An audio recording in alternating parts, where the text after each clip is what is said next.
ஆகச்சிறந்த கதை சொல்லும் பன்முக வித்தகருக்கு தமிழகமே கண்ணீர் அஞ்சலி செலுத்தி கொண்டு இருக்கிறது. அவரது உடல் சற்று நேரத்தில் தகனம் செய்யப்பட இருக்கிறது. முன்னதாக 24 காவலர்கள் 72 குண்டுகள் முழங்கி அரசு சார்பில் பாக்யராஜ் அவர்களுக்கு மரியாதையும் செய்யப்பட்டு இருக்கிறது. பாக்யராஜ் அவர்களின் ஆளுமையை குறித்து பேசுவதற்காக ஒற்றன் துரை பத்திரிகையாளர் நம்மிடையே இணைந்திருக்கிறார். சார் வணக்கம். வணக்கம். உங்களுக்கும் பாக்யராஜ் அவர்களுக்கும் இடையிலான அந்த ஒரு சந்திப்பு எப்போ நிகழ்ந்தது? உங்களுக்கும் அவருக்கும் இருந்த தொடர்பு எப்படிப்பட்டதாக இருந்தது? ஒரு பத்திரிகையாளராக தான் எனக்கு ஒரு பழக்கம். 2013 அப்படின்னு நினைக்கிறேன். அந்த சமயத்தில் தான் இந்த கண்ணா லட்டு தின்ன ஆசையா திரைப்படம் ரிலீஸ் ஆச்சு. அப்போ ஒரு பெரிய சர்ச்சையாச்சு. இவருடைய இன்று போய் நாளை வா அப்படின்ற திரைப்படத்தோடைய ரீமேக்காக தான் இது இருக்குது, இது எங்ககிட்ட யார்கிட்டையும் பெர்மிஷன் வாங்காமல் பண்ணாங்க அப்படின்றதான் ஒரு குற்றச்சாட்டு அந்த கண்ணா லட்டு தின்ன ஆசையான. இவருக்கு இந்த ட்ரெயிலெலாம் பார்த்துப்போ சிலர்லாம் சொன்னாங்க. அதுக்கப்புறம் நான் எனக்கு சொன்னதுக்கப்புறம் நான் அந்த தயாரிப்பு நிறுவனத்தையும் நான் தொடர்பு கொண்டு கேட்டேன், அந்த படத்தை பார்த்துலாங்க, என்னுடைய இன்று போய் நாளை வா படத்தோடைய காப்பி தான் அப்படின்னு சொல்கிறாங்க. அப்படின்னா அதை போட்டு காட்டுறேன். கடைசியில் அவங்க போட்டு காட்டல அப்படின்னாங்க. யாருன்னா அந்த தயாரிப்பாளர் யாருன்னா மறைந்த பாலச்சந்தரோடைய மகளான புஷ்பா கந்தசாமி தான். அவங்க அந்த படத்தை எடுத்து ராமநாராயணன் இருக்கார் இல்லைங்க, தேனாண்டல் ஃபிலிம்ஸ், அவங்க மூலமாக தான் அது பண்ணாங்க அவங்க 2 பேரும்.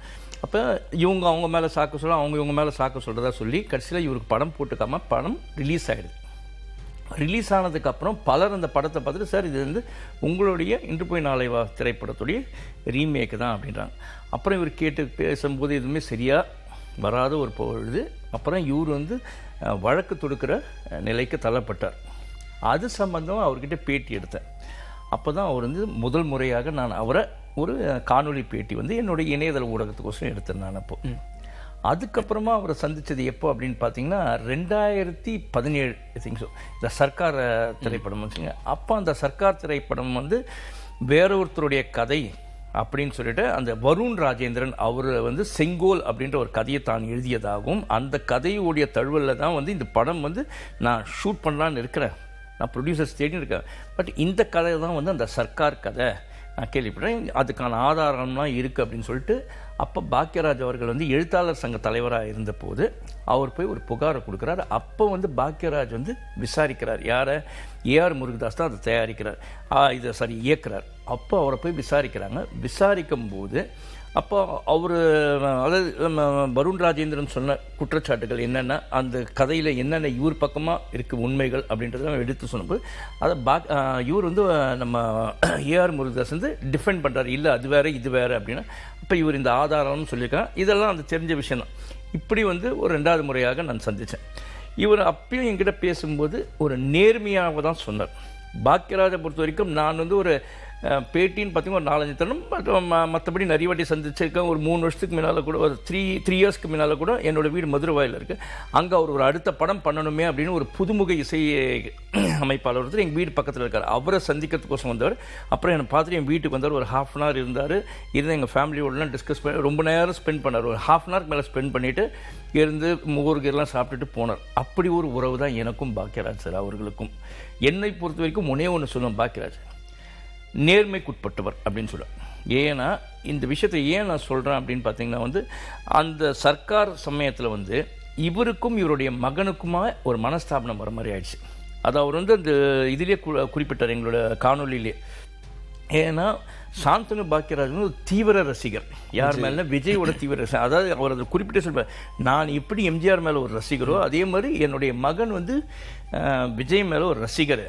ஏன்பா நீ இந்த மாதிரி பண்ணுற, இது நல்லா இருக்குமா அப்படின்னு. ஏன் என்னன்னா, இல்லை நான் அவரோட ரசிகரனே, என்னுடைய திருமணத்திற்கு விஜய் அவர்களை தாலி எடுத்து கொடுக்க வச்சிங்க நீங்கள். அப்போ நீங்கள் என்ன சொன்னீங்க, எனக்கு ஒரு எம்ஜிஆர் தாலி எடுத்து கொடுக்குற மாதிரி தான் நினச்சி நான் உனக்கு விஜய் எடுத்து கொடுக்க சொல்லி நான் பண்ணேன் அப்படின்னா. நீங்கள் அப்படி சொல்லிவிட்டு கடைசியில் இன்றைக்கி அவர் டோட்டலாக டேமேஜ் பண்ணுற மாதிரி இந்த கதை திருடில் அவருக்கு எதிராக நீங்கள் பண்ணுறீங்களே அப்படின்னு சொல்கிறேன். அவங்க 2 பேருக்குமே ஒரு மிஸ் அண்டர்ஸ்டாண்டிங்காக வந்துச்சு. அதனால் அது ஓரளவு செட்டில் ஆகி படமும் ரிலீஸ் ஆகி வந்துடுச்சு. நீங்கள் நிறைய புதுமுக இயக்குனர்களை பார்த்துருப்பீங்க, பெரிய பெரிய இயக்குனர்களை எல்லாம் பார்த்துருப்பீங்க. அவர்களுக்கும் பாக்யராஜ் அவர்களுக்கும் பாக்யராஜ் அவர்களை சந்திக்காமலேயே அவர்கள் திரைக்கதை மூலமாக அவரை ஆசானாகவோ குருவாக ஏற்றுக்கொண்ட பல இயக்குனர்கள் எல்லாம் இருக்காங்க. அந்த மாதிரி யாரும் உங்ககிட்ட குறிப்பிட்டு பேசி இருக்காங்களா? இல்லை, இந்த வருண் ராஜேந்திரன் இந்த ஃபர்ஸ்ட் இந்த கேஸ் இந்த பிளாகரிசம் அந்த சர்க்கார் என்ற கதை திருட்டு விஷயத்தையே முதலாக நானும் என்னுடைய நண்பரான கோடங்கி ஆபிரகாம் இருக்கார், 2 பேருமே தான் அவர் வந்து எங்களோட காரில் வச்சு அவரை இன்டர்வியூ பண்ணோம். பாக்யராஜ் சார் வந்து இன்டர்வியூ பண்ணோம். அப்போ வந்து அந்த ஃபுல் விஷயத்தை எங்களுக்கு வருண் ராஜேந்திரன் அவர்கள் தான் ஷேர் பண்ணார் எல்லாமே. அப்போ அவரே வந்து சொன்னார், இந்த மாதிரி பாக்யராஜ் சார் இல்லைன்னா எனக்கு இந்த நீதி கிடைத்திருக்காது அப்படின்னாரு. அவர் மட்டும் இல்லாமல் நிறைய பேர் என்கிட்ட சிலர் வந்து ஷேர் பண்ண சொன்னாங்க, இல்லை பாக்யராஜ் சாரை நாங்கள் நம்பி தான் சார் இந்த கதை திருட்டு விஷயமா போகிறோம் அப்படின்னு. ஏன்னா வந்து பாக்யராஜை பொறுத்தவரை என்ன ஒன்றா அவர் ஒரு அசிஸ்டன்ட் டைரக்டராகவே தான் இனிக்கும் தன்னை நினைப்பார். நம்ம இவ்வளோ கஷ்டப்பட்டோம், அதே தானே மற்ற ஒரு அசிஸ்டன்ட் டைரக்டரும் கஷ்டப்படுவார் அப்படின்னா எங்ககிட்ட பேசும்போது சொல்லுவார். அவர் எழுத்தாளர் சங்கத்தில் வந்து தலைவரான இருப்பாருங்க. அப்போ கூட எங்ககிட்ட சொல்ல, இல்லைங்க ஒரு எழுத்தாளர்னா என்ன கஷ்டம்னு எனக்கு தெரியும், நான் கதை எழுதியிருக்கேன், நான் என்னை வந்து திரைக்கணை மன்னன்லாம் சொல்கிறாங்க, ஆனால் நான் அதை கஷ்டப்பட்டு இவ்வளோ எழுதுறேன்னு தெரியும். அந்த கதையில் இருக்க சில நாட்டுகள் இவரோட திரை, ஆனால் அது எந்த படங்க யார் டைரக்டர்னு சொல்ல நான் சிலதெல்லாம் நினச்சி எழுதுனதெல்லாம் வந்து சில படங்கள் வந்து அது வேறு மாதிரி வருது. பட் அதை போய் நான் கிளைம் பண்ண முடியாது. ஆனால் வந்து கண்ணால் லட்டு தின்ன ஆசையாக வந்து முழுசுமே என்னுடைய கதையை வந்து அப்படியே ரீமேக் பண்ணியிருக்காங்க அப்படின்றதுனால தான் நான் சண்டை போட்டேன் அப்படின்னு சொன்னார். இல்லை, நிறைய இப்போ சற்று முன்பு பேசிட்டு இருந்த நாகராஜ் அவர்கள்கிட்ட கூட கேட்டேன். அவருடைய திரைக்கதை, அவருடைய படம் வேறு மொழிகளில் அவரோட அனுமதி பெறாமலேயே ரீமேக் எல்லாம் பண்ணியிருக்காங்க. அந்த மாதிரியான சூழலில் அவர் எங்கேயும் போய் கிளைம் எல்லாம் பண்ணதில்லை. ஒரு ஒரு ஒரு கலை சுதந்திரமாக தான் அந்த விஷயங்களை அணுகினார் அப்படின்ற செய்திகளை எல்லாம் பார்க்க முடியுது. யாருடைய படத்தை? பாக்யராஜ் அவர்கள் படத்தை. அவர் ஒரு 25 படங்கள் எடுத்திருந்தாருன்னா பிற மொழிகளில் அவரோட ஒப்புதல் இல்லாமையே ரீமேக் எல்லாம் செய்யப்பட்ட விஷயங்கள்லாம் இருக்கு அப்படின்லாம். உண்மைதான் அவர் சொல்கிறது. நாகராஜ் சொல்லியிருக்காருன்றீங்களா தினந்தோறும், அது உண்மைதான். அதுதான் அவர் என்கிட்ட இன்டெரக்டாக சில இடத்துல வந்து என்னால் கிளைம் பண்ண முடியாமல் விட்டுட்டேன் நான் அப்படின்னே சொல்லியிருக்காரு. அதை வந்து நம்ம என்ன படம் ரிலீஸ் ஆகிடுச்சு இதுக்கப்புறம் நான் கோர்ட்டு கேட்டுன்னு அவங்கக்கிட்ட சரி ஏதோ இருக்கட்டும் போனால் போகுது அப்படின்னாரு. இது என்னன்னா இவருக்கு பெர்மிஷன் வாங்கல. நம்ம தமிழ் இண்டஸ்ட்ரியில் ஒரு படம் வந்துச்சு, அந்த படத்தை பெர்மிஷன் வாங்காமல் செஞ்சாங்கன்ற ஒரு மனக்குமுறல் இவருக்கு இருந்துச்சு. அதனால தான் அவங்களை கேட்டு பார்த்தோம். சந்தானமிடமும் பேசியிருக்காரு, அப்புறமா அந்த இறந்துட்டார்ல சேது அவர்கிட்ட பேசியிருக்காரு, அப்புறமா புஷ்பா கந்தசாமி கிட்ட பேசியிருக்காரு, எல்லார்கிட்டையும் பேச ராமநாராயண் கிட்ட பேசி இவருக்கு அதுக்கான சொல்யூஷனுக்குள்ளே சரியான பதில் கிடைக்கலன்றதுனால தான் இவர் நீதிமன்றத்தை நாட வேண்டியதாக போச்சு. ஓகே, ஒரு நீங்கள் பத்திரிகையாளராக இருக்கும்போது பல நிகழ்ச்சிகளில் பங்கேற்று இருப்பீங்க. ஆக பெரும்பான்மையான நிகழ்ச்சிகளில் பாக்யராஜ் அவர்களுக்கு அழைப்பு விடுக்கப்பட்டால் அவர் எந்த ஒரு மறுப்பும் தெரிவிக்காம அதிகமான நிகழ்ச்சிகளில் கலந்துக்கிறத பார்க்க முடிஞ்சது. அப்போ நீங்கள் கேட்குற கேள்விகளுக்கும் அவர் பதில் சொல்ல வேண்டிய ஒரு சூழல் அங்கே இருக்கும். இந்த மாதிரி நான் ஒரு பெரிய இயக்குனர், இந்த மாதிரியான சின்ன சின்ன நிகழ்ச்சிகளுக்கெல்லாம் என்ன கூப்பிடுறீங்க, அந்த மாதிரி அவர் டீல் பண்ணாமல் எல்லா படங்களையும் தன் படங்களாக நினச்சி அவர் கலந்துக்கிட்டார் அப்படின்றதா தான் செய்திகளாக படிக்க முடிஞ்சது. அது தொடர்பாக அதுதான் அவர் சொல்ல, இதில் ஒரு சின்ன படம் பெரிய படம்ல ஒரு பெரிய இயக்குனர் சின்ன இயக்குனர் இல்லை, இயக்குனர் தான். படம் தான். அந்த படம் நல்லா இருந்துச்சுன்னா அந்த படம் ஓடும். ஒரு இயக்குனர் நல்ல படத்தை இயக்குனார்னா சின்ன இயக்குனராக இருந்தாலும் பெரிய இயக்குனராக இருந்தாலும் படம் ஓடும்.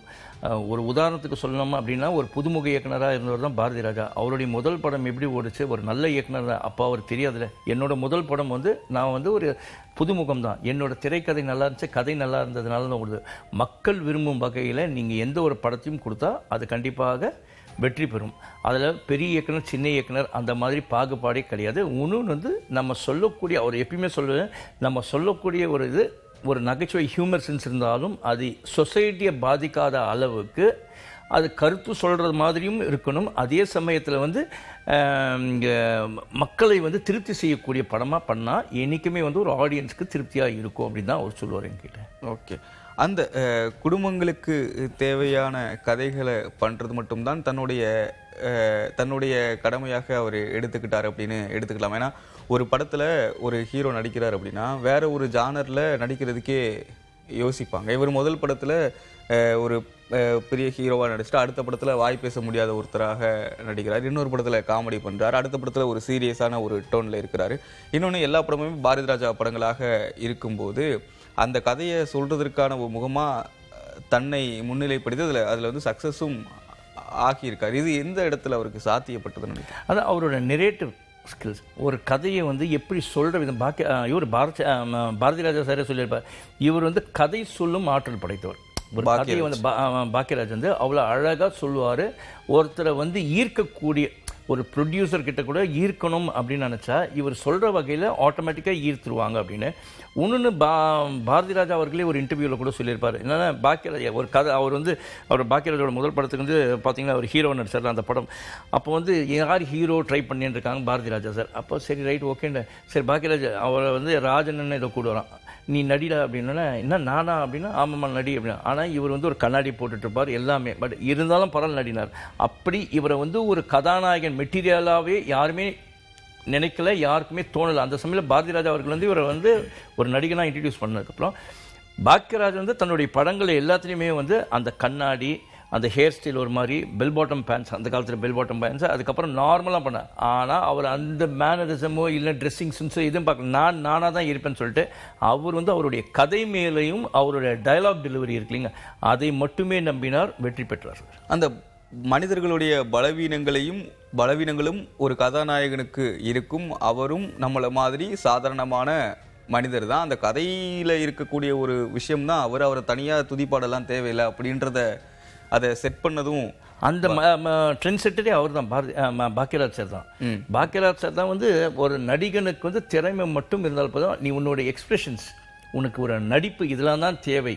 உன்னோட பாடி லாங்குவேஜை இன்னொன்று நான் வந்து இந்த மாதிரி இருக்கணும், இந்த மாதிரி ஹேர் ஸ்டைல் வச்சுக்கோ, அந்த மாதிரி ஹேர் ஸ்டைல் நீ சாதாரணமாக இருந்தாலும் நீ மக்களை ஈர்க்கக்கூடிய வகையில், அதாவது என்னோடய பாடி லாங்குவேஜ் எதுனா நான் வந்து என் பாடி லாங்குவேஜுக்கு ஏற்ற மாதிரி தான் நான் நடித்து ஆடியன்ஸை நான் கவர் பண்ணுவேன். அதை விட்டுட்டு நான் வந்து ஒரு ரஜினி சாரோ கமல் சாரோ எம்ஜிஆர் ஆட்டமோ இல்லை சிவாஜி ஆட்டமே நான் நடிக்கணும் இல்லை.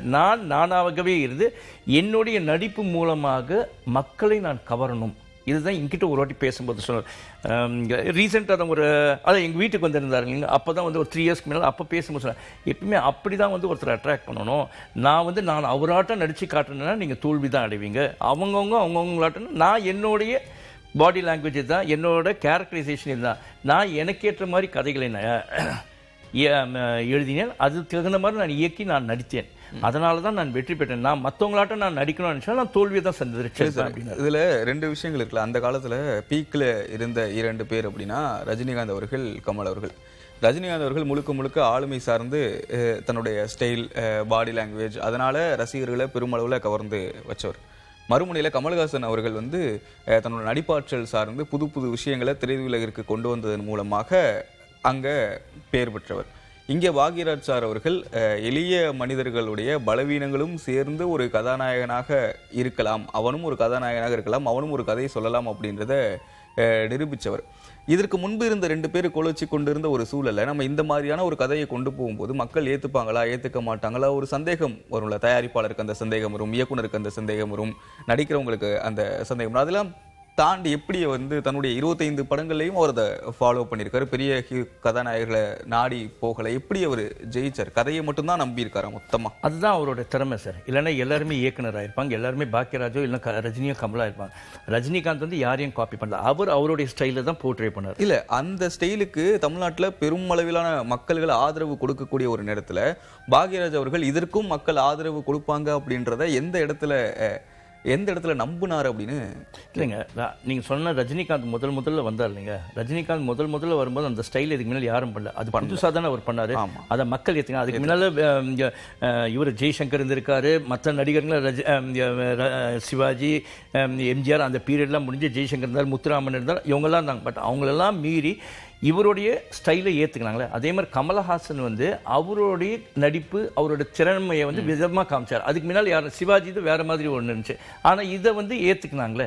அதே மாதிரி தான் இவர் என்ன யோசிச்சார், சரி இந்த மாதிரி இவங்க 2 பேர் பண்ண நம்மளாட்டமே பண்ணுவோம் அப்படின்னு. ஏன்னா இவர் வந்து பாரதி ராஜா சாரோடைய செட்டில் இருக்கும்போது கூட அந்த சின்ன ஹியூமர்ஸ்லாம் பண்ணுவார் அப்படின்னு சொல்லுவாங்க. ஷூட்டிங் ஸ்பாட்டில் தான் பாரதி ராஜா வந்து ஒரு ஸ்கிரிப்டை வந்து டக்குன்னு காமிச்சிட்டு பண்ணுவாராம். அந்த இடத்துல இவர் எதுவும் இன்புட்ஸ் கொடுத்தா கூட அதை எடுத்துப்பாராம்.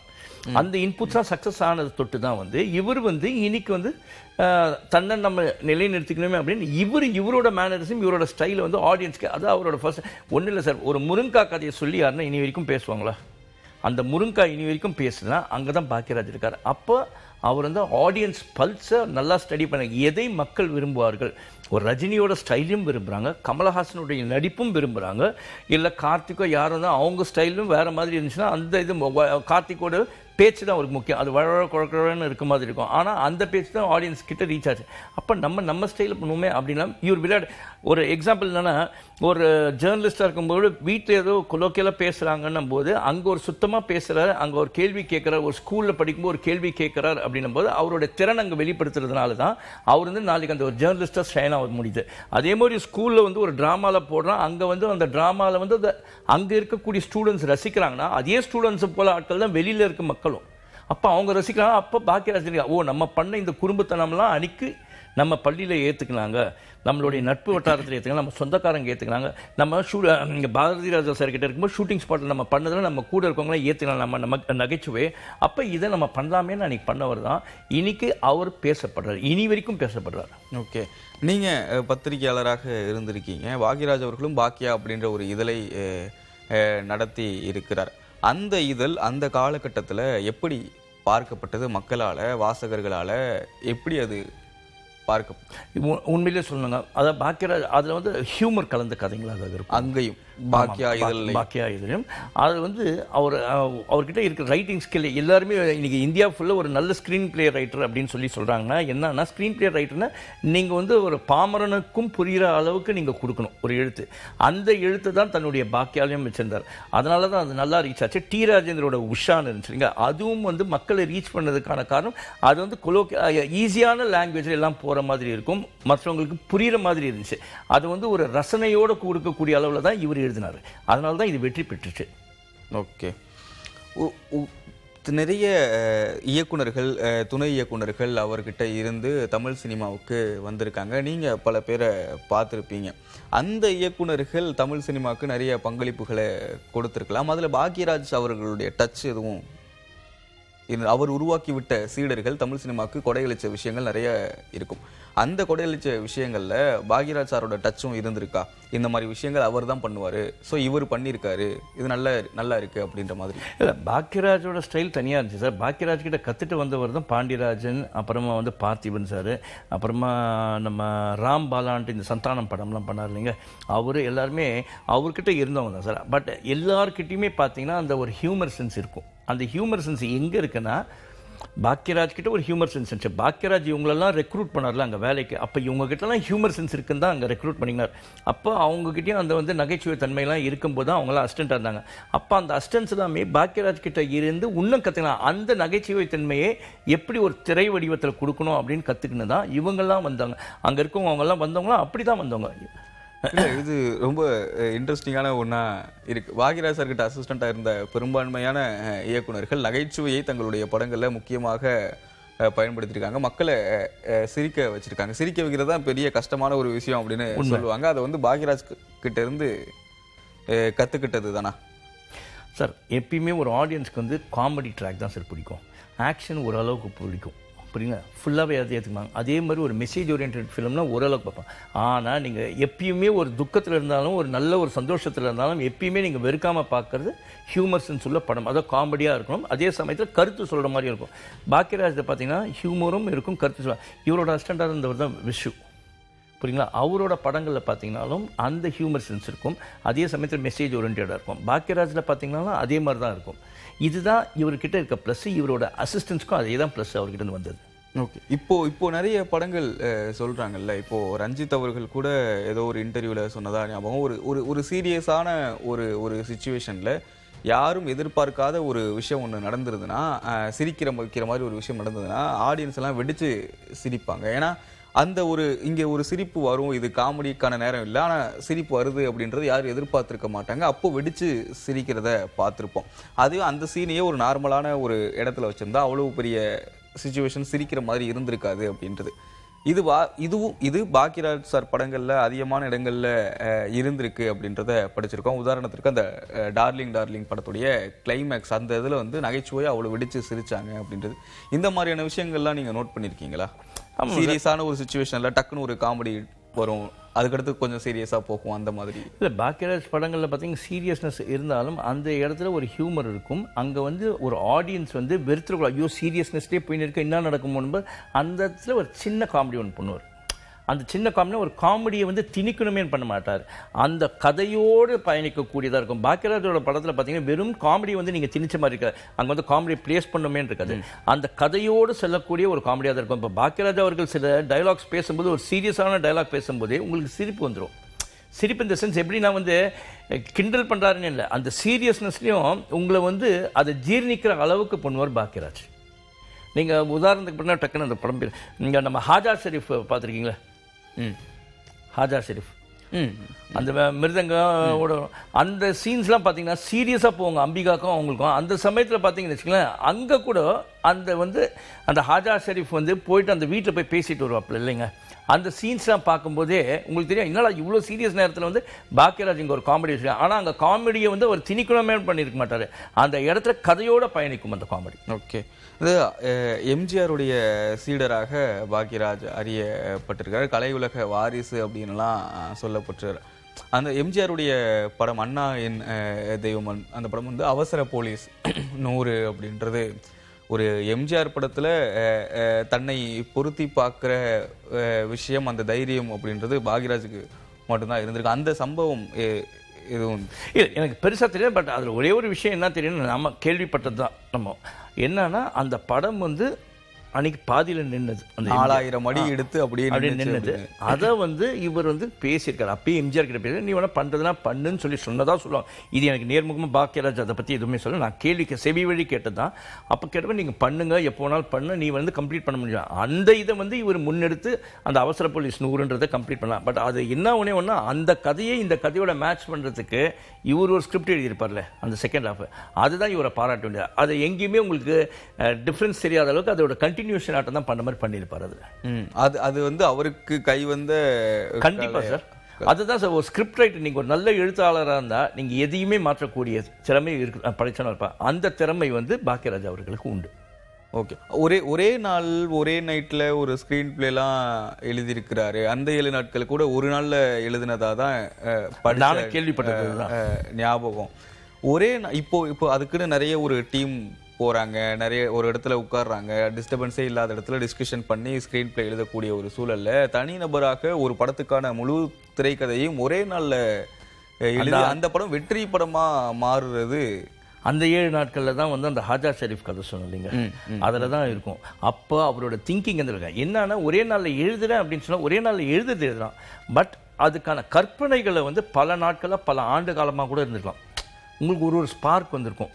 ஒரு சமயத்தில் நம்ம படம் பண்ணும்போது இந்த மாதிரி ஒரு காமெடி வச்சா எப்படி இருக்கும், என்ன ஏதுன்னு, அப்போ உங்க எல்லாமே உங்களோட மெமரியில் இருக்கு. இப்போ அதெல்லாம் நோட் பண்ணி வச்சுக்கிறாங்கல்ல. ஆமாம், அப்போ மெமரி தான் சார், மெமரியில் அப்படியே வச்சிருப்பார். அப்போ அவர் எழுதுறாருல, பாரதி ராஜா சொல்ல நல்லா எழுதுவாப்பில் அப்படின்னு. அப்போ இவர் எழுதும்போது அப்போ அந்த ஸ்பார்க் எங்கெங்கே வருதோ அதெல்லாம் வந்து நீங்கள் நோட்ஸ்லாம் வச்சுக்கணும், எல்லாமே மைண்டில் தான் இருக்கும். அந்த மைண்டில் இருக்கிறத அப்பப்போ அது கதையாக எழுதும்போது உங்களுக்கு ஒரு இது இருக்கு. நான் ஒரு ஜேர்னலிஸ்டாக கட்டுரையை எழுதுறேன்னு வச்சுக்கோங்களேன் சார், நம்ம ரேராக எழுதுவோம் ஒரு கட்டுரை, நல்ல கட்டுரையாக எழுதணும் அப்படின்னும் போது நம்ம மனசில் இருக்கும் இந்த இடத்துல இதெல்லாம் நடந்துச்சு, அப்போ உங்களுக்கு அந்த ஃப்ளோ வரும். நீங்கள் அந்த மெமரி உங்ககிட்ட இல்லை அப்படின்னும் போது புதுசாக ஒரு எழுத சொன்னீங்கன்னா நீங்கள் மாங்குன்னு உட்காந்தாலும் 4 வருஷம் ஆனாலும் எழுத முடியாது. நீங்கள் அதை ஸ்டடி பண்ணிடணும். அப்போ பாக்கியராஜ் வந்து அவர் சின்ன வயசுலேருந்து அவர் ஸ்டடி பண்ண விஷயங்களெல்லாம் மண்டையில் வந்து ஒரு ஹார்ட் டிஸ்க் ஆட்டமே ஸ்டோர் பண்ணி வச்சது. அவர் அந்த திறனோடு இருந்து ஸ்டோர் பண்ணி வச்சது தான் அவருடைய ஒவ்வொரு படத்துக்கான கதையும் எழுதப்பட்டது. அதே மாதிரி அவருடைய பாக்கியா புக்லையும் எழுதப்பட்டதெல்லாம் அவரையும் என்கிட்ட பேசும்போது ஒரு வாட்டி சொன்னார், நான் என் புக்கில் எழுதும்போது நான் சின்ன வயசில் ஸ்கூலில் நடந்தது, அப்புறமா வந்து இங்கே திரைத்துறையில் நடந்தது, இதெல்லாம் யோசித்து நான் வேற ஒரு வடிவத்தில் தான் நான் அதை எழுதுவேன் அப்படின்னு சொல்லியிருக்கேன்.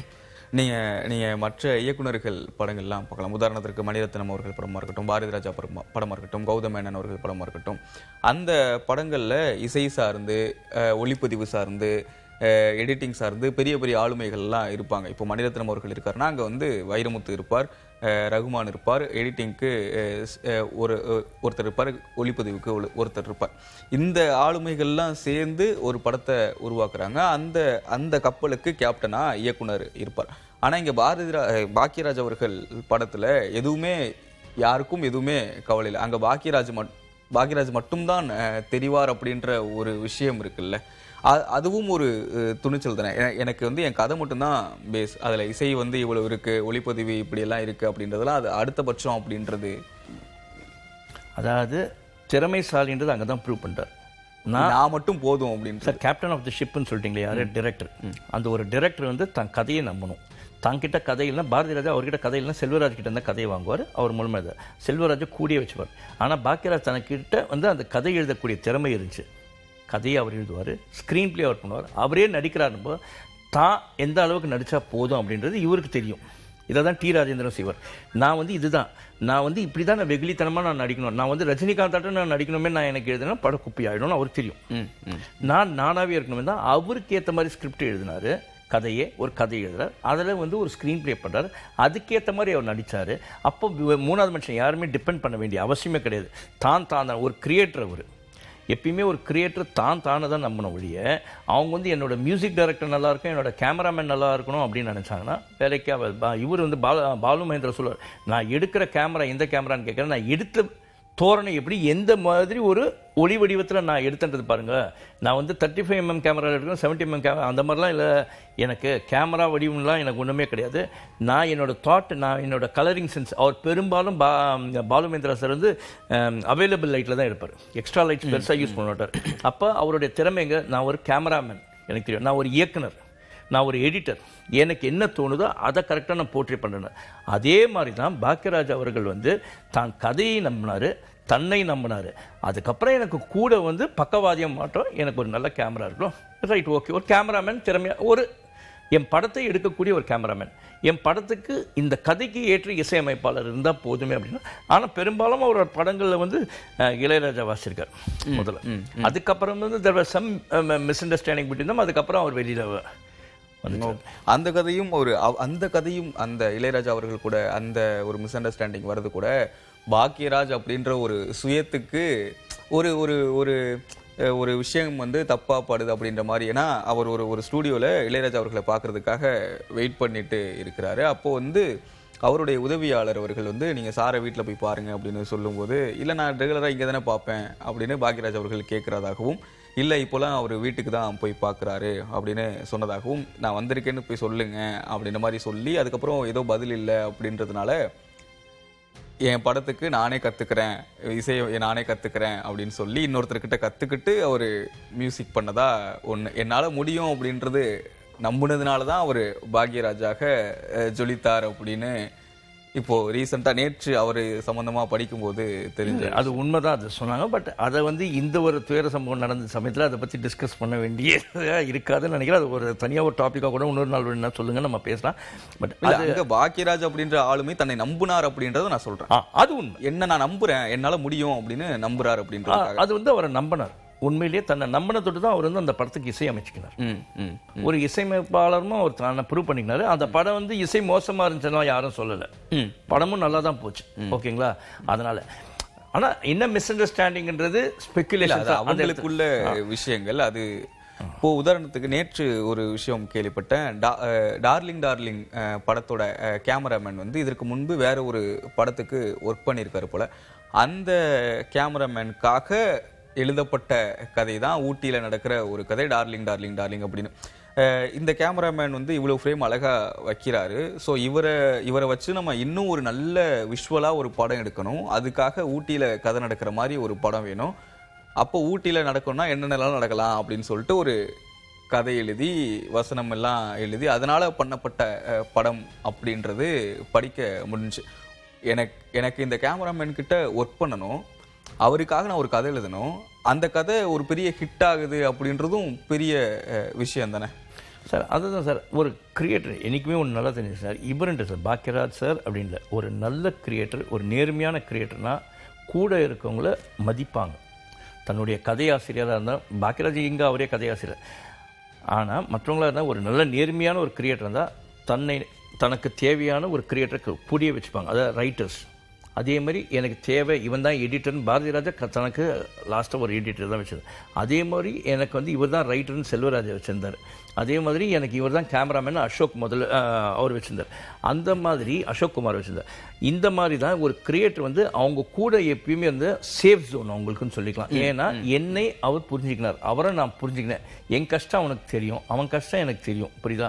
அப்போ நமக்குள்ள ஒரு அண்டர்ஸ்டாண்டிங், ஒரு ஃப்ரெண்ட்ஸ் எப்படி ஒரு ஸ்கூலில் ஃப்ரெண்ட்ஸ் இருப்பாங்க, ஒரு காலேஜில் ஃப்ரெண்ட்ஸாக அந்த மாதிரி இருக்கிற ஒரு ஜோன்லேயே போயிட்டாங்கன்னு வச்சுங்களேன். அப்போ அவங்களுக்கு அந்த பிரச்சனையே இருக்காது. நிறைய உதாரணங்கள் நம்ம தமிழ் சினிமாவில் பார்க்க முடியும் இந்த மாதிரி டியோ அப்படின்றது. ஏன்னா அப்போ அவங்களுக்குள்ளே இருக்கும்போது இது இருக்கும். அப்போ புதுசாக ஒரு என்ட்ரி ஒருத்தர் வரணும்னு வச்சுங்க, நீங்கள் அவங்கள புரிய வைக்கணும், அவங்க உங்களை புரிஞ்சிக்கணும். அப்போ அதுக்குள்ளே ஒரு மிஸ் அண்டர்ஸ்டாண்டிங் டோட்டலாக சொதப்பிடும். அப்போ என்ன பண்ணுவாங்கன்னா, அதனால தான் வந்து ஒரு கேமராமேன் அவைலபிளாக இல்லைன்னா அவரோட அசிஸ்டன்ட் யாருன்னு பார்ப்பாங்க. ஃபார் எக்ஸாம்பிள் இப்போ வந்து ஒரு கேமராமேன் ஒரு ரிச்சர்டுன்னு இருக்காருன்னு வச்சுக்கோங்க. இப்போ ரிச்சர்ட் கேமராமேனே ஒருத்தர் யூஸ் பண்ணலாம். ரிச்சர்டுக்கு அப்போ அவைலபிளாக இல்லைன்னா என்ன பண்ணுவாங்க, ரிச்சர்டோட அசிஸ்டன்ட் யாருன்னு பார்ப்பாங்க. ஏன்னா அவர் வந்து இவங்க கூட அந்த டைரக்டரோட ஒர்க் பண்ணப்பா ரிச்சர்ட்கிட்டே கேட்பாங்க, அப்போ அவன் அசிஸ்டன்ட் யாருன்னு தான் சொல்லணும். அப்போ அவரே சொல்லுவார். அப்போ அவன் வந்து இந்த டைரக்டரோட கோஆப்ரேட்டிவாக இருக்கக்கூடிய ஆள். இவரோட சென்ஸ் என்னென்ன இருக்கும், எந்தெந்த லெவலுக்கு இவரோட ரெக்குயர்மெண்ட் இருக்கணும் அந்த கேமராமேன் அசிஸ்டண்ட்டுக்கு தெரியும். அப்போ அவன் இவங்களோட கோஆப்ரேட். அப்படி தான் வந்து அடுத்த கேமராமேன் வருவாங்க. டோட்டலாகவே ஒரு விஷயம் தெரியாத ஒரு கேமராமேனை உள்ளே போட்டாங்கன்னா யாருமே அவஸ்தைப்படலாம், எந்த ஒரு டெக்னீஷியனையுமே போட்டாலும். அதுதான் அவங்க வந்து அவாய்ட் பண்ணிப்பாங்க எப்பயுமே. ஓகே, இப்போ ரீசண்டாக கதைகள் ஒரு விவாதம் ஆகுது. ஒரு படம் வந்து படம் கையெழுத்து போட்டு அந்த படம் தியேட்டருக்கு வர்றதுக்கு கிட்டத்தட்ட 2-3 ஆண்டுகள் ஓடிடுது. ஆனால் ஒரே வருஷத்தில் 4 படங்கள் வரை ரிலீஸ் செஞ்சுருக்கிறாரு பாக்யராஜ். இப்போ ரீசெண்டாக நான் படித்த விஷயங்கள் என்னென்னா, இப்போது சுந்தர் சி, ஹரி மாதிரியான டைரக்டர்களுக்கு எங்கே என்ன பிரச்சனை நடக்கும் அப்படின்றது தெரியும். அவங்க ஒரு பிளான் ஏக்கு பிளான் டி இ வரை யோசிச்சு வச்சிருப்பாங்க. ஒன்று போக போக அடுத்தடுத்துன்னு சொல்லிட்டு மாற்றி அந்த குறிப்பிட்ட ஷெடியூலில் அந்த கதையை எடுத்து முடிச்சிருவாங்க. ஆனால் புதுசாக வர இயக்குனர்களுக்கு பிளான் ஏ மட்டும்தான் இருக்குது. அதனால் ஏதோ ஒரு சின்ன விஷயங்கள் போனால் கூட அன்றைக்கி ஷூட் கேன்சல் ஆகுது, மறுநாள் சொல்லிட்டு ரொம்ப லேட் பண்ணிடுறாங்க அப்படின்ட்டு. பாக்யராஜ் அவர்களும் மணிவண்ணன் போன்றவரெல்லாம் ஒரு வருடத்திற்குள்ள பல படங்கள் இயக்கி பல படங்கள் வெற்றி படங்களாக அமைஞ்சிருக்கு. அவங்களுக்கும் அந்த அந்த உதவி இயக்குனராக இருந்தபோது கிடைத்த அனுபவங்கள் வந்து பெரிய அளவில் உதவி இருக்கும்ல. எடிட்டிங்கில் இந்த தப்பு நடக்கும், கேமராவில் இந்த ஷூட் ஸ்பாட்டுக்கு போனால் இந்த விஷயங்கள்லாம் நடக்கும், ஸோ இது நடக்கலைன்னா நம்ம இந்த விஷயங்கள் கொண்டு வந்து இதை சரி பண்ணணும் அப்படின்ற மாதிரியான விஷயங்கள்லாம். அதாவது வந்து அவங்க இருக்கும்போது டெக்னாலஜி கம்மி சார். ஓகே, சரி. அப்போ வந்து இவங்க விழுந்து கற்றுக்கினாங்க. இன்னைக்கு இருக்கிற டைரக்டர்ஸ்க்கு வந்து technology has become very easy. Spoon feeding ஆகிடுச்சு ஈஸியாக. உங்களுக்கு எதனா வேணும்னு டக்குன்னு கூகுள் பண்ணால் தெரிஞ்சிட போகுது. இல்லைன்னா சாட் ஜிபிடியில் போனீங்கன்னா, இல்லை ஜெமினியில் போனீங்கன்னா எதுக்கு வேணாலும் ஒரு ரெமெடி தெரிஞ்சுக்குது. அதை நீங்கள் டக்குன்னு அப்படியே எடுத்துக்கிறீங்க வழியே, அதை நீங்கள் ரிசர்ச் பண்ணுறதில்ல. It just a copy paste. நீங்கள் வந்து ஒரு க்ரியேட்டிவிட்டியோடு யோசிக்கல. இப்போ பாக்யராஜ் எல்லாம் வந்து இருந்தாங்க, பார்த்திபன்லாம் இருந்தாங்கன்னா அப்போ இந்த டெக்னாலஜி கிடையாது. அப்போ அவங்க அடிப்பட்டு சொல்ல அதை செவி வழி கேட்டு தலை மேலே கொட்டுறாங்கன்னு சொல்லுவாங்களே, அந்த மாதிரி நீ பண்ண தப்பியா இந்த மாதிரி செய்யானா ஒரு 4 வாட்டி சொன்னால் அது உரைக்கும். ஆனால் இப்போ இருக்க டேரக்டர்ஸ்க்கு நீங்கள் திட்டவே வேணாம், சொன்னோன்னே டக்குன்னு சாட் ஜிபிடியில் சார் இதுதான் சார் உடனே இருக்கிற டேரக்டர். ஏன்னா அவரை வந்து அந்த மாதிரி தானே புதுசாக வந்து கரெக்ட் பண்ணி சொல்கிறதுனா என்னன்னா சாட் ஜிபிடியை நம்புகிறாங்க, ஜெமினின்ற ஏஏ நம்புகிறாங்க. ஆனால் ஆள் நீங்கள் ஒரு ஃப்ரெஷர் ஒருத்தன் போய் உண்மையாக நீங்கள் வந்து இன்றைக்கி வந்து ஒரு திறமைசாலியாக சொன்னீங்கன்னா உங்களை நம்புறதில்லை. இன்றைக்கி ஒரு கிரியேட்டருக்கான மரியாதை, ஒரு ட்ரூ கிரியேட்டருக்கான மரியாதை கிடையாது. பட் காப்பி கிரியேட்டர்ஸ் இருக்காங்களே, வேற ஒருத்தர் சொன்னதை எடுத்து கொடுக்குறாங்களே, அவங்களுக்கு தான் நம்பிக்கை இருக்குது, அவங்க மேலே தான் ட்ராவல் பண்ணாங்க. அதுதான் இவங்களுக்கும் ஆன வித்தியாசம். ஆனால் நீங்கள் அதே பாக்யராஜையோ இல்லை பார்த்திபனையோ அவங்கக்கிட்டேயோ வந்து நீங்கள் அந்த டெக்னாலஜியை கொடுத்து யூஸ் பண்ணுன்னு சொன்னீங்கன்னு வச்சுக்கோங்க, அவங்க எப்படி யூஸ் பண்ணுவாங்கன்னா தன்னோட அறிவையும் யூஸ் பண்ணுவாங்க, அந்த டெக்னாலஜியும் யூஸ் பண்ணி இதில் ரெண்டுத்தில் எது கரெக்டுன்னு சொல்லி ஸ்டடி பண்ணிவிட்டு யூஸ் பண்ணக்கூடியவங்க தான் பழைய ஆட்கள், வெட்டரன்ஸ். இல்லை, இளையராஜா அவர்கள் சமீபத்தில் கூட சொன்னார் ஏஐல நிறைய மியூசிக் போடுறாங்க அப்படின்னா அதுக்கு நான் எதுக்கு அப்படின்னு கேட்டார். அதுதான் நீங்கள் உங்களுக்கு கிரியேஷன், அதாவது ஆண்டவனோட படைப்பு வந்து மனுஷனை ஒரு உயிரினத்தை படைச்சிருக்கானா, அவனுக்கு ஒரு மூளையை கொடுத்து பண்ணியிருக்கானா, வந்து ஒரு கிரியேட்டிவிட்டி, உனக்கு திங்கிங் சென்ஸ் இருக்கும்.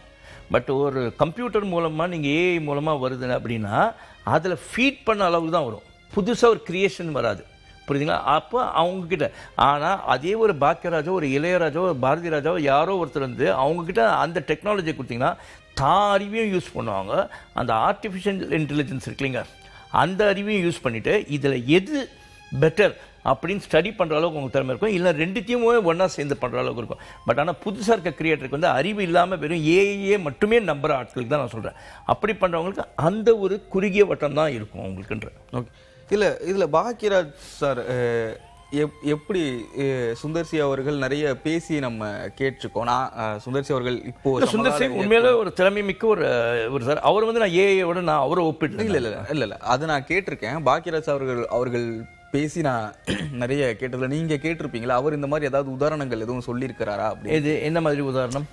இந்த படப்பிடிப்புல இந்த மாதிரி ஒரு சம்பவம் நடந்தது, நான் உடனே இந்த மாதிரி பிளான் பண்ணி இப்படி எடுத்துட்டு வந்தோம். இல்லை, பாக்கியராஜ் என்கிட்ட ஒரே ஒரு விஷயம் முன்னாடி சொன்னார்.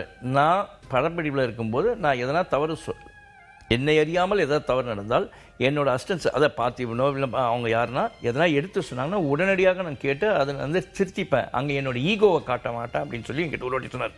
என்னோட அசிஸ்டன்ஸ் வந்து எதனா சொன்னால் நான் தான் டைரக்டர், நீ என்ன சொல்கிறேன், சின்ன அசிஸ்டண்ட்டாக இருந்தால் கூட என் பக்கம் தவறு இருந்தால் அதை நான் திருத்திக் கொள்வேன். ஐயா அவன் சின்ன அவன்லாம் தெரியல மாட்டான், பட் அவனுக்கும் ஒரு அறிவு இருக்குன்றதை நான் மதிக்கக்கூடியவன் தான். நான் என்னோட அசிஸ்டன்ஸுக்கு நான் மதிப்பேன். அதனால தான் நான் இன்றைக்கி இங்கே இருக்கிறேன். ஏன்னா நான் தான் அறிவாளின்னே நான் நினச்சிருந்தேன்னா நான் ஷைன் ஆக முடியாது. என்னை அறியாமல் சில தவறுகள் நடக்கும். அப்போ வந்து என்னோட அசிஸ்டன்ஸை யார் சொன்னாலும் அதை நான் கேட்டுப்பேன். அதே மாதிரி நான் வந்து சிலதை டிஸ்கஸ் பண்ணிப்பேன் அப்படின்னு சொல்லுவார்.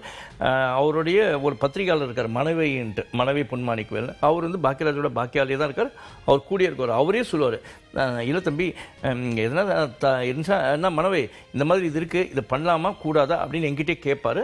நானும் சொல்லுவேன், சார் இது பண்ணால் இது கரெக்டாக, ஓகே ரைட்டு மனைவி இப்படி பண்ணிக்கலாம் அப்படின்னு சொல்லுவேன் அப்படின்னு அவரே சொல்லியிருக்காரு அந்த மனைவி பொன்மாணிக்குவேலும். ஓகே. அவர்கிட்ட இருந்து நிறைய கற்றுக்கிட்டவங்க நிறைய விஷயங்கள் சொல்கிறாங்க, நிறைய ஹெல்ப் பண்ணியிருக்காரு நிறைய பேருக்கு. அவரை நீங்கள் வந்து ஒரு மேடையில் ஏதோ விமர்சிச்சிட்டீங்க, இன்னொரு இடத்துல விமர்சிச்சிட்டீங்க அப்படின்னா இன்னொரு தடவை நீங்கள் நேரில் பார்க்கும்போது அதே தாயுள்ளத்தோடு பழகுவார், நிறைய பேருக்கு உதவிகள் செஞ்சுருக்கிறாரு அப்படின்னு சொல்லி நாங்கள் கேட்டிருக்கோம். நீங்கள் பத்திரிகையாளராக அந்த மாதிரியான அனுபவங்கள்லாம் நீங்கள் கேள்விப்பட்டிருக்கீங்களா? இல்லை, அவரே என்கிட்ட என்னோட இன்டர்வியூவில் ஷேர் பண்ணார். அந்த சர்க்கார் மேட்டர் என்னை வந்து ஏஆர் முருகதாஸ் பார்த்தா என்னை ரொம்ப இதுவாக பேசுவார், என்கிட்ட ஆசீர்வாதம் வாங்கிட்டு போவார், என்னை ப்ளஸ் பண்ணுங்க சார்னா கேட்டுப்பார். பட் எனக்கு இப்போ வந்து ஒரு எம்பாரசிங்காக இருக்கே, இப்போ அவர் மேலே ஒரு கம்ப்ளைண்ட் இருக்குது, நான் எடுக்கணும். பத்தோடு எனக்கு ஃபஸ்ட்டு டைம் கம்ப்ளைண்ட் வந்தோடனே நான் கம்ப்ளைண்ட் வந்து வாங்கலாமான்னு எனக்கு எழுத்தாளர் சங்கத்துலேருந்து கேட்குறாங்க. எனக்கு ஃபோன் பண்ணி சொன்னாங்க, இந்த மாதிரி ஒருத்தர் வருண் ராஜேந்திரன் 10,000 ரூபாய் செக்கோட வந்திருக்காரு, வந்துட்டு எனக்கு வந்து கம்ப்ளைண்ட் கொடுக்கறதுக்கு வந்திருக்காரு, வாங்கலாமா கூடாதான். நாங்கள் ஆஃபீஸுங்க யார் என்ன சர்க்கார்னா சரி, சர்க்காரா, ரஜினி, ஏஆர் முருகாசா, சரி நம்ம பக்கத்தில் சரி நீங்கள் வச்சுக்கோங்க, நான் வாங்காதீங்க, நீங்கள் அவரை வர சொல்லுங்க அப்படின்னு சொல்லிட்டு திரும்பி ஒரு போனதுக்கப்புறமா விசாரிச்சிருக்காரு. அவங்ககிட்ட விசாரிச்சுட்டு அதில் நியாயம் இருக்குதுன்னு தெரிஞ்சோடனே அப்பயும் வாங்காமல் உடனே ஃபோன் பண்ணி ஏஆர் முருகதாஸ்க்கெலாம் சொல்லி அவர் போருமான வரைக்கும் அமிக்கபிளாக பண்ணோமே தான் பார்த்தார். ஒரு எக்ஸாம்பிளுக்கு தான் இது சார். அதெல்லாம் பேசி முடித்து அங்கே ஏஆர் முருகதாஸ் கிட்ட உடன்பாடு வரல அப்படின்றதுக்கப்புறம் தான் இவர் கம்ப்ளைண்ட் வாங்கினார். அப்போ அந்த 10,000 ரூபாய் வாங்கினாங்க ஃபீஸ், அந்த இதுக்கோசம் அந்த கம்ப்ளைண்ட் விசாரிக்கிறதுக்கோசம் ஃபீஸு டிடியாக வாங்கினாங்க. இவரோட பெருந்தன்மையை பாருங்கள். இந்த விஷயம் முடிக்க முடியல, இவங்களால் அமிக்கபிளாக முடிக்க முடியலன்னா இவர் லெட்டர்லாம் எழுதி கொடுத்துட்டா கோர்ட்டுக்கும் போயிடுச்சு. கோர்ட்டுக்கு போனதுக்கப்புறமா இவர் என்ன பண்ணார்னா, வெளியிலலாம் பேச்சு என்ன வந்துச்சுன்னா, பாக்கியராஜ் வந்து வருண் ராஜேந்திரன்கிட்ட காசு வாங்கிட்டு தான் முருகதாஸுக்கு ஆப்போசிட்டாக செய்கிறாருனாங்க. வருண் ராஜேந்திரன் கிட்ட நான் காசு வாங்குற அளவுக்கு இருந்துச்சுன்னா வருண் ராஜன் தனியாகவே படம் பண்ணிட்டு போயிருப்பாரு. அவனே ஒரு அசிஸ்டன்ட் டைரக்டர் வருண் ராஜேந்திரன், அவன்கிட்ட நான் காசு வாங்க முடியுமா? என்னை வந்து நான் வருண் ராஜேந்திரன் ஆப்போசிட்டாக செஞ்சு நீ முருகதாஸ் கிட்ட காசு வாங்கியிருக்க, இல்லைன்னா சன் டிவி தான் ப்ரொடியூஸ் பண்ணாங்க, நீங்கள் அவங்ககிட்ட காசு வாங்கியிருக்கேன்னு சொன்னால் கூட இதனால் அர்த்தம் இருக்குது. இந்த மாதிரி ஏழைங்க வச்சுலாம் அவனே கஷ்டப்படுறவன் வருண் ராஜேந்திரன், அவங்ககிட்ட நான் வாங்கி சாப்பிட வேண்டிய அவசியம் எனக்கு கிடையாது. அதனால் நான் என்ன பண்ணேன், இது எங்களால் முடிக்க முடியல, கோர்ட்டுக்கு போயிடுச்சுன்னு நான் எங்கள் ஆட்கள் கிட்ட சொல்லி, அதாவது ஸ்வான் அந்த ரைட்டர்ஸ் அசோசியேஷன் அந்த 10,000 ரூபாய் டிடி வாங்கினேன், அந்த டிடியை திருப்பி கொடுத்துருங்க, ஏன்னா நம்மளால் இதை செய்ய முடியல. அப்போ அங்கே இருக்கக்கூடிய அந்த ஸ்வானில் இருக்கவங்களாம், சார் நம்ம டெய்லி வந்து விசாரிச்சுட்டு போயிருக்கோம், நமக்கு இவ்வளோ செலவாக இருக்குது, டெய்லி வந்து உட்காந்துட்டு போயிருக்கோம், நம்ம சங்கம் மூலமாக இவ்வளோ செலவு, அது ஏன் சார் திருப்பி வேணாம்ப்பா, அது நமக்கே அந்த பாவப்பட்ட காசு, அவனுக்கு நம்ம நீதி வாங்கி கொடுத்துருந்தா அது நம்ம சங்கத்துக்கான கட்டக்கூடிய தொகையாக இருந்துக்கலாம், நம்ம அவங்களோட பாவத்தை நம்ம சம்பாதிக்க வேண்டியதில், அதனால் அவங்களுக்கு திருப்பி கொடுன்னு சொல்லிட்டார். இதுலேயே வந்து அவருடைய குணம் நற்குணம் என்னன்றது நம்ம தெரிஞ்சிடும். ஓகே. தினந்தோறும் இயக்குனர் நாகராஜ் அவர்கள் இப்போ பேசிட்டு இருந்தாங்க. அவர் வந்து சொல்லியிருந்தாரு, நான் தினந்தோறும் பெரிய ஹிட் கொடுத்துட்டேன், அதுக்கப்புறமா என்னுடைய பழக்க வழக்கங்கள் மது அந்த மாதிரியான விஷயங்களில் கொஞ்சம் ட்ராக்ல இருந்து கொஞ்சம் நகர்ந்துட்டேன், அப்புறம் மின்னலே படத்துக்கு வசனம் எழுதுறேன். அந்த படமும் பெரிய ஹிட்டாக இருக்குது. ஆனால் திரும்ப நான் வந்து தீவிரமாக சினிமாவில் இயங்காத ஒரு சூழலில் பாக்யராஜ் அவர்கள் வந்து கூப்பிடுறாரு. நீ வந்து இந்த மாதிரி ஒரு படம் பண்ணியிருக்க, உடனே மின்னலே அப்படின்னு ஒரு காதல் படத்திற்கு எழுதியிருக்க, இது ரெண்டும் வேற வேறு விஷயம். ஆனால் உன்னால் அசாத்தியமாக ஈஸியாக பண்ண முடியுதில்ல, நீ எதுக்கு தனியாக இருக்க, சினிமாவில் தொடர்ந்து பயணிக்க வேண்டியதுனே அப்படின்லாம் சொல்லி என்னை திரும்ப அழைச்சு பேசி பேசினார். நான் இப்போ ஓரளவு உடல் ஆரோக்கியமாக இருக்கிறதுக்கான ஒரு காரணம் வந்து பாக்யராஜ் சார் அவர்கள் அப்படின்னு சொல்லிட்டு போயிருந்தார். திரைத்துறை சார்ந்து இயங்குகிற திறமைசாலிகளை அடையாளம் கண்டு அவர்கள் தவறி போகிற ஒரு சூழலை கண்டிக்கிற ஒரு இடத்துலையும் பாக்யராஜ் அவர்கள் இருந்திருக்காரா? அவர் கண்டிக்கிறத விட அன்பாக சொல்லக்கூடியவர். அவர் சாதாரண எங்ககிட்டயே பேசும்போதே கூட உங்கள் சேனலில் இப்படி இருக்கா, இது இப்படி பண்ணலாம்ல அப்படின்னு. அப்புறமா இதில் புதுசாக என்ன இருக்குது. ஆனால் அவர்கிட்ட எல்லாருக்குமே தெரிஞ்ச விஷயமே என்னன்னு தெரியல. எங்கிட்ட நாங்கள் அப்போ காரில் தான் இன்டர்வியூ பண்ணோம். அவர் வந்து அப்போ அந்த கோப்ரோலாம் அப்போ தான் வந்த புதுசு. அது நான் சொல்ல வந்து ஒரு 7 இயர்ஸ்க்கு 8 இயர்ஸ்க்கு முன்னாடி. அப்போ அந்த கேமரா வச்சுட்டு போனோம். இது என்னங்க இந்த கேமரா என்ன, இது எவ்வளோ ரெசல்யூஷன். அப்போ அவர் கேட்குறாரு. அவர் வந்து சாதாரணமாக ஒர்க் பண்ண, அவர் வந்து அப்போ அந்த ஃபிலிம் ரோல் கேமராவில் இருக்கணும். அப்புறம் டிஜிட்டல்லாம் ஒன்றும் பெருசாக பண்ணுறதில்ல அவர். அப்போ இது இவ்வளோ கேமரா எவ்வளோ ரெசல்யூஷன், அந்த வீடியோ 4Kல கூட எடுக்கலாம். அப்படியே இவ்வளோ கேமராவும் வருதா என்ன தெரிஞ்சுக்கிறார். புரியுங்களா? அந்த அளவுக்கு தெரிஞ்சிக்கக்கூடியால், அன்பாக தெரிஞ்சிக்கக்கூடியால். அதே மாதிரி எங்ககிட்ட அட்வைஸ், சரிங்க இந்த டெக்னாலஜியில் பண்ணிட்டீங்க, இதுக்கப்புறம் அடுத்த டெக்னாலஜி அடுத்து. அவர் கேமரா பற்றி தெரியலனாலும் இதை கேட்டுட்டார். நெக்ஸ்ட் டெக்னாலஜியை நீங்கள் கம்ப்ளீட் பண்ணால் நீங்கள் இன்னும் டெவலப் பண்ணல, நல்லா பண்ணுங்கள். ஆனால் வந்து ஒன்று நேர்மையாக வச்சுக்கோங்க. என்னென்ன இப்போ என்ன நேர்மையாக கேட்டிங்க, இன்டர்வியூ பண்ணிங்க, அதே மாதிரி நீங்கள் நேர்மையாக ஒரு பத்திரிகையாளரை கண்டினியூ பண்ணுங்கள், என்றைக்குமே விலை போயிடாதீங்க அப்படின்னு ஒரு அட்வைஸும் இன்டெரக்டாக சொன்னார். ஓகே. ஏன்னா அவருக்கு நடத்தியிருக்காருல்ல, அவரும் ஒரு பத்திரிகை நடத்தியிருக்காரு. அவருக்கும் வந்து ஒரு 13 வருஷத்துக்கு மேலே வந்து கதை திருடுன்னு ஒரு பிளாகரிசம் வந்துச்சுல, அப்பயும் நம்ம வந்து நேர்மையாக தான் எடுத்தோம், இனிக்கும் எடுத்தோம். அதனால தான் அவர் சொல்ல, நீங்கள் வந்து என்றைக்குமே வந்து நேர்மை பக்கமாகவே போகிறீங்க, அதே நீங்கள் கண்டினியூ பண்ணுங்கன்னு அன்றைக்கி எங்ககிட்ட சொல்ல, எங்கிட்டும் இந்த கோடங்கி அபிராம் கிட்டுமே சொன்னார் அவர். ஓகே. அந்த சொக்கத்தங்கம் அந்த கதை எப்படி நீங்கள் பத்திரிகையாளர் இருக்கும்போது அந்த விஷயங்கள் எதுவும் தெரியுமா? விஜயகாந்த் அவர்களுக்கு பெரிய கமர்ஷியல் படமாக வந்துட்டு இருந்த ஒரு காலத்தில் குடும்ப ரீதியான ஒரு படம் சரியான திரைக்கதையோடு இருந்தால் அது எவ்வளோ பெரிய ஹீரோவாக இருந்தாலும் பெரிய வெற்றி பெறும். பெரிய ஹீரோக்களும் சென்டிமெண்ட்டான ஒரு விஷயங்களை பண்ணலாம் அப்படின்னு சொன்ன திரைப்படமாக இருந்தது. அது தொடர்பாக எனக்கு பெருசாக சொக்கத்தங்கம் மேட்டர் எனக்கு தெரியல. ஓகே.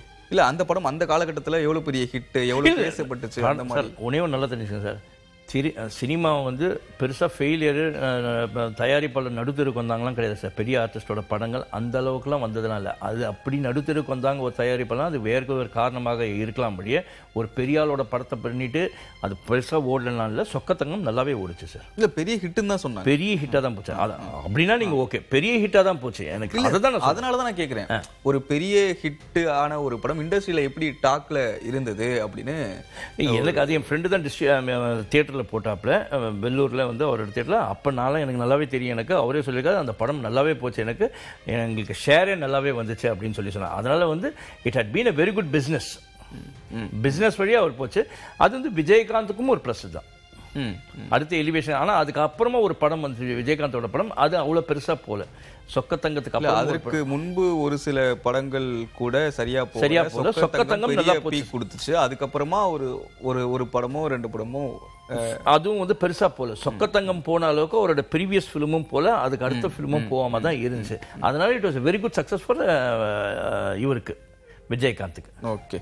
இறுதியாக பாக்யராஜ் அவர்கள் குறித்து உங்களுடைய ஒரு பார்வை, நீங்க சொல்ல வந்த விஷயங்கள், இங்க சொல்லாம விட்ட விஷயங்கள் எதுவும் இருந்ததுன்னா நீங்க பகிர்ந்து. ஒன்றும் இல்லை சார், ஒரு நேர்மையான இயக்குனர் தமிழ் சினிமா இழந்தது அப்படின்னு சொல்லலாம். அதே ஒரு திறமை மிக்க இயக்குனர், ஒரு திறமை மிக்க ஸ்க்ரீன் பிளேயர், இதெல்லாம் சேர்ந்த ஒருத்தரை இழந்தது இல்லாமல் கதையாசிரியர்களுக்கு ஒரு பாதுகாவலனாக இருந்தவர் பாக்யராஜ். ஸ்வான் அந்த ரைட்டர்ஸ் அசோசியேஷன், அது மூலமாக பலருக்கு நீதி கிடைக்கிறதுக்கான வழியை செஞ்சிருக்காரு. அவுட் ஆஃப் த கோர்ட்டுன்ற மாதிரி கூட சிலர் செட்டில்மெண்ட்லாம் வாங்கி கொடுக்குற அளவுக்கு அவரால் முடிஞ்ச அளவுக்கு என்ன உதவி செய்யணுமோ ஒரு கிரியேட்டருக்கு அதை செஞ்சவர் பாக்யராஜ். அப்படிப்பட்ட ஒரு திறமை மிக்கவரும் மனசாட்சி உள்ள நேர்மை மிக்கவரும், அதாவது ஒரு கதைக்கோசம் தன் மகன்கிட்டே பகைச்சிக்க வேண்டிய ஒரு சூழலில் இருந்தவர். அப்பயும் என்னென்னா நான் நேர்மையாக ஒரு ஹரிச்சந்திரன் நாட்டமே இருப்பேன் அப்படின்னு இருந்தவர். அவருடைய இழப்பு தமிழ் சினிமாக்கும் இல்லை இந்திய சினிமாவுக்கும் ஒரு பெரிய இழப்பு அப்படின்னு தான் நான் சொல்லுவேன். உங்களுடைய அனுபவங்கள், பாக்யராஜ் சாருடையனான நட்பு குறித்து ஒரு விரிவான பார்வையை, புது தகவல்கள்லாம் சொன்னீங்க. நன்றி. நன்றிகள்.